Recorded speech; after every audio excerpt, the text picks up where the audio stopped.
Did you stay up late last night and watch Larry Barker's special investigation on KRQE News 13? I'll tell you, this was a blockbuster blunder, a huge Hollywood hijinks. Larry's investigation was all about the new movie, Lone Survivor, how it brought major stars, major money right here to New Mexico, but it royally screwed up in the research department because it filmed some of the major battle scenes right here in the Manzano Mountains, but got duped when it comes to who owns that land. Patrick Elwell owns the land. He's here with me now to talk about this. Patrick, good morning. Good morning. Okay, so this all started, you own some land up in the Manzano Mountains. Correct. One day you're on Google Earth, you take a look and you see a village and some bulldozed trees. Correct. About 150 trees gone in a village of about 4 or 5 blocks long. What in the world did you think when you saw that just looking on your computer? It surprised me. It's like, how did this all happen? And with nobody contacting me. Yeah, okay. Through the course of what you found out and what our Larry Barker found out, the production company got duped. There's another gentleman, Juan Sanchez, said he owned the land when he really didn't. If you saw the story last night, you'd see, Patrick, you have all the deeds. So what are you doing now to try to get the money? Because the production company from Lone Survivor paid Juan Sanchez $30,000. That's correct. I'm trying to deal with the production company who will not answer my calls, will not give me a copy of that contract. At this point, we look like we're going to be headed to court. Again, I just can't get any answers from anybody, county, state, or the production company as to who's going to own up to the cutting of 150 trees and the use of the land. Yeah, if you talk with Juan Sanchez about why this guy went to a production company and said, sure, this is my land, I'll take your $30,000. Well, talking to Mr. Sanchez is talking to the bully of the neighborhood. He doesn't, you can't talk to him, he just yells at you. He will not recognize New Mexico State Supreme Court rulings. He will not recognize the Bernalillo County Commission that it's a public road. He's his own law up there, and to deal with him is just a big bully. He's the bully of the neighborhood.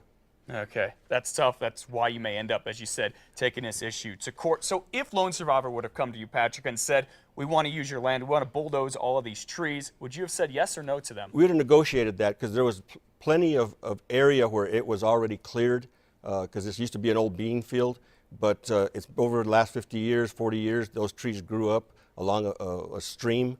So I think we would have worked out a better deal. You know, I support the film industry in New Mexico, but I think they need to do their job of locating the proper owner and not just take people's word for it. So who do you find fault with in this situation? Do you find it more with Lone Survivor for not necessarily doing all the public records checks, or do you find it with Juan Sanchez, the guy who said, this is my land, I'll take your money? I first find it with the production company and their location manager for not going to the public record and looking to see who owned it like they normally would do. And I also fault Mr. Sanchez because he knows better. He's been to court over the road. He's been to court over the land. Our deeds are good. And there's a lot of people that hold deeds within that community that he's just bullying around. And I think it's going to come time to stop. Yeah, if you watched Larry's story last night, you and him talk about this, that Juan Sanchez says, well, these deeds don't mean anything, even though the New Mexico State Supreme Court, the highest court in the land, has said, oh, yes, they do. That's correct. These deeds were sold to heirs that back in the early 40s when the New Mexico the land grant could not pay their taxes. They sold some of this land to some of the heirs so they could raise the money to pay the taxes, and that's how that came about. And he just doesn't want to recognize him. And like I said, he's the bully of Chilali, and he just thinks that he's the law and the judge up there. I mean, it's a situation that's gone on way too long, and I'm waiting to see what our government, who we pay taxes, and I pay taxes for this land, and my grandfather and his father has paid taxes on this land, and we can't get any representation from the county, the state, as to we're the regular landowners. I mean, where are our rights being protected? Do you think now that Larry Barker has done this big investigation on it, that's going to help bring some attention to the issue?